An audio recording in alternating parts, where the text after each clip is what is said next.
Миллион әріп сыятын экранға ағылшын алфавиті А-дан Z-ке дейін қатарынан ешқандай бос орынсыз, пробелсіз қайта-қайта жазылып тұр.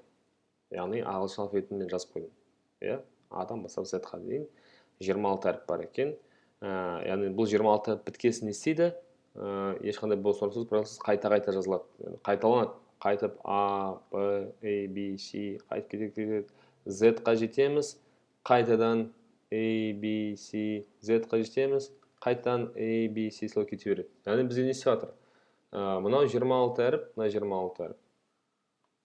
Қайтадан қайталанады. Тағы да 26 әріп. Тағы да 26 әріп. Тағы да 26 кете береді, кете береді. 26-26-тан алфавитте 26 әріп бар ма? 26-26-тан қайталана береді.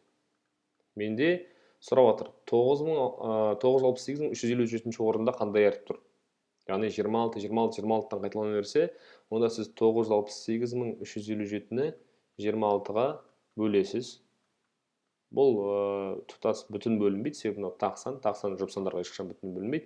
Демек, бізде бір қандайды бір қалдық қалады. Иә, бір қалдық қалады. Сол қалдыққа қарайсыз. Қалдық қанша болса, басынан бастап сонша орында тұрған сан. Мысалы, қалдық егер бізде айталық, мысалы, 21 деген қалдық болса, егер 21 болса, онда 21-ші орында қандай әріп тұрғанын қарау керексіз. Оны өзіңіз орындайсыз. 133-ші типке келетін болсақ, теңдеулер жүйесі, 134 теңсіздіктер жүйесі. Барлығы, мысалы, теңдеулер жүйесіне келетін болсақ, мынада бөлшектерден құтылу үшін ортақ бөліміне көбейту керек. 5 пен 2-ның ортақ бөлімі 10. Демек, мен бірінші теңдеуді толық 10-ға көбейтіп шығамын. Мына бөлшекті 10-ға көбейтемін, мына бөлшекті 10-ға көбейтемін, мына санды 10-ға көбейтемін. Мына бөлшек 10-ға көбейткенде 10 мен 5 қысқарады, мынаған 2 де қалады. Мына бөлшек 10-ға көбейткенде 10 мен 2 қысқарады, мынаған 5 қалады. А мынау 10-ға сол күйінде көбейтіледі. Біз 2-ні 2-ға көбейтсек 4-ці, 5-ді 2-ға көбейтсек 5-ді, және минус 1-ді 10-ға көбейтсек минус 10. Мына теңдеу ыңғайлы жұмыс істеуге. Неге? Бұнда бөлшек жоқ. Мұнда бөлшек бар, мұнда бөлшек жоқ. Келесін дәл сол жолмен 3 пен 2, мынардың астында 1 бар. Ортақ бөлім үшеуінде болады 6. 6-ны 3-ге көбейтсек қысқарады, 2 қалады. 6-ны 2-ге көбейтсек қысқарады, 3 қалады. Ол екеуіне де көбейтіледі, мына екеуіне де. 6-ны мына минус 2-ні өзіне көбейтеміз. Кеттік. 2-ді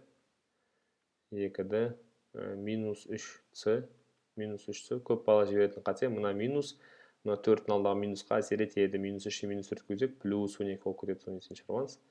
Тең болады, минус 2-ні 6-ға бөлсек, минус 12. Не істейміз?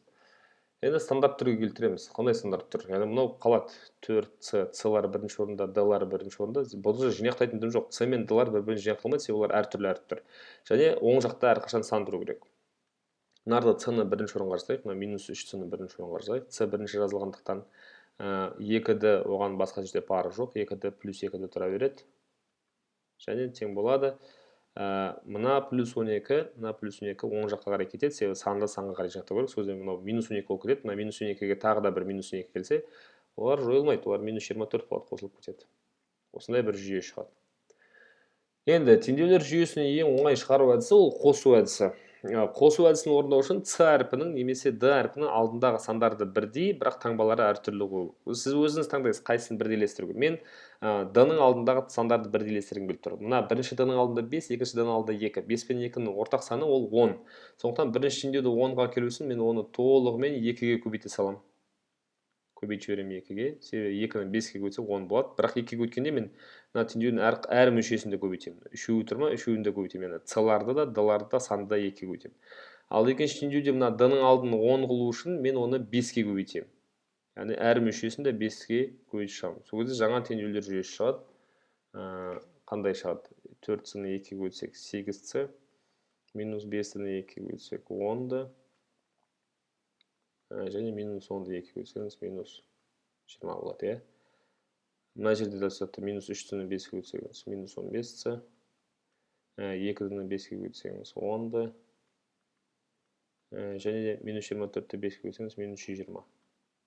Енді түсіндірем сізге, не үшін мен Д-лардың алтын бірдей қылдым. Қараңыз, мына 10-дан алды минус, мына 10-дан плюс. Қазірге біз екі теңдеуді бір-біріне қосатын болсақ, минус 10-ды мен плюс 10-ды бір-бірін жояды. Яғни менде тек қана С әрпі қалады. Тек қана бір әріп қалса, мен оны оңай шығарып бере аламын. 8-ці мен минус 15-ні қосаңыз, мынау плюс 8, мынау минус 15 болады, минус 7-ці. Және минус 20 мен минус 120-ны қоссаңыз, 2 минус қатарынан болса қосылады минус 140. Минус 140-ты минус 7-ге бөлсең, С тең шығады 20. Бізге табу керек c минус d-ны, яғни c табылды, минус енді d-ны тауып беру керек. c табылса d-ны қалай табамыз? Шыққан c-ны мына теңдеулердің қайсысы кішірек, сол жерге қоямын. Мысалы айталық c-ның мәнін араға қояйын. Содан минус 3-ті 20-ға бөлсек минус 60 болады. Қосылған 2d, тем более минус 24. Біздің минус 60 оң жаққа барады, плюс 60 болып кетеді. Сол кезде минус 24-ге 60 келіп қосыңыз. Минус 24 плюс 60 азайтылады, 60-тан 24, 36 болады.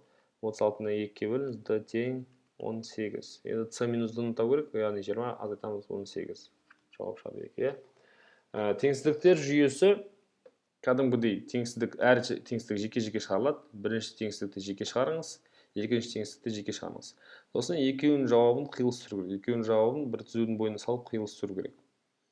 Яғни сіз ең бірінші теңсіздікті шығарып болған кезде оның жауабы шығады бір бөлек, екінші теңсіздік шығарғанда оның жауабы шығады бір бөлек. Сол екеуінің жауабын алып, бір неге салып, үстіңгісінің жауабын үстіне салыңыз, астыңғысының астына салыңыз. Сол кезде екеуінің былай қиылысқан жері болатын болса, онда сол қиылысқан жері ғана жауап ретінде алыну керек. Бұны өзіңіз шығарып көріңіз.